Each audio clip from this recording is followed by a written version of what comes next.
The Quran's not talking about happiness. What's the Quran talking about? Purpose. You know why? Because when you live a life of purpose, then you get some byproduct. And you know what the first byproduct of that is? Happiness. Can you tell me some ayahs about how to be happy? You know why? Because in the modern age, in the postmodern age, happiness is a goal. You know that, right? Happiness is a goal now. So how to be happy, videos have very high views. Watch this and you will be happy. You know, how to find happiness in your life. Oh my God. And everybody's got some, Hadith Abu Jahl TikTok on finding the secret to happiness. What is the Quran? The Quran's not talking about happiness. What's the Quran talking about? Purpose. You know why? Because when you live a life of purpose, then you get some byproduct. And you know what the first byproduct of that is? Happiness. Happiness is not a goal, it is a byproduct. Actually. When people study the Quran, when they engage with the Quran, what are they engaging with? Purpose. And what does Allah say about this purpose? فَبِذَلِكَ فَلْيَفْرَحُوا. And because of that, they should be filled with joy. He mentions happiness when they are pursuing Allah's word, because now you have actual substance in your life. And by the way, the most miserable people you will find in this world are people who are running after happiness. The one thing they don't have is happiness. Like, why can't I just be happy? I feel like something's missing. Yeah. Something's definitely missing. When Allah gave us the Quran, He knew our emotions. He knew, my psychological tendencies, my weaknesses, my strengths. He knew all of that, and He took all of that into consideration and then gave me the Quran. He says, أَلَا يَعْلَمُ مَنْ خَلَقَ. Doesn't He know who He created?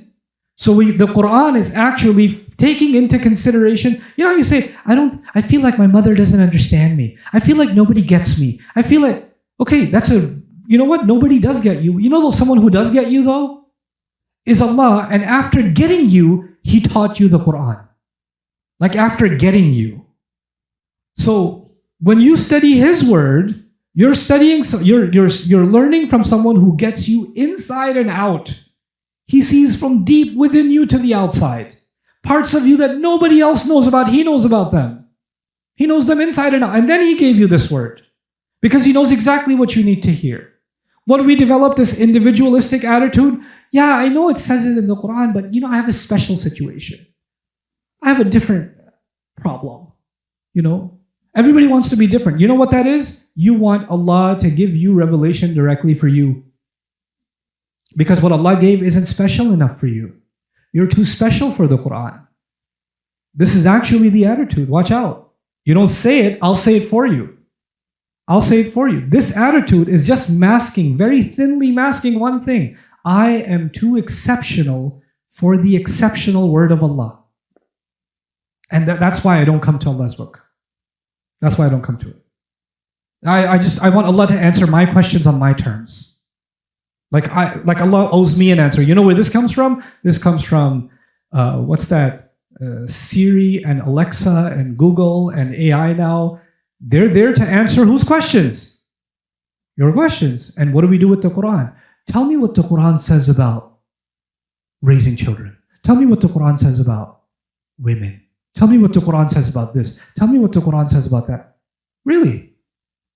The Quran is your Google now. It's your ChatGPT. It's there to answer your question. Allah is the one asking the questions. فَبِأَيِّ آلَاءِ رَبِّكُمَا تُكَذِّبَانِ فَبِأَيِّ آلَاءِ رَبِّكُمَا تُكَذِّبَانِ. Who's asking the questions? It's Allah. He made you. He's giving you a sense of purpose by asking you pointed questions. And here you and I think, we're in a position to be the ones asking the questions. We're the ones that have, until our curiosities are met, until we are impressed, I'll hear the answer, then I'll decide how many stars to give the answer. SubhanAllah.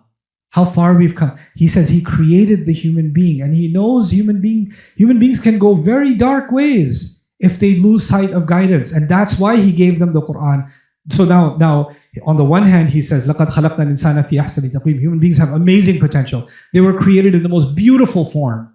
And He says, لَقَدْ خَلَقْنَا الْإِنسَانَ فِي كَبَدٍ. Human beings were created in toil and labor and difficulty and stress and anxiety.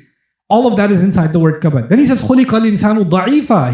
He created the human being weak. Human beings were created weak.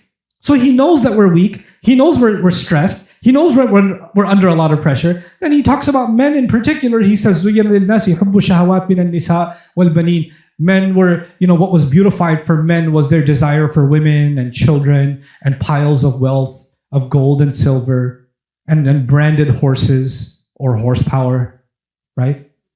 And then cattle, which means investments that breed more wealth, because the cow gives you milk and then it gives you calves and then they give milk. Investments that compound on themselves, right? ROI, right? An'am. And then harth, return on investment, the bonus at the end of the year. That's al-harth. This is what was beautified for men. He knows all of that, and knowing all of that, he gave the Quran. So when he says خَلَقَ الْإِنسَانِ, is a very loaded statement. He created the human being, and so he's in a best position to tell human beings how to live the best kind of life they can.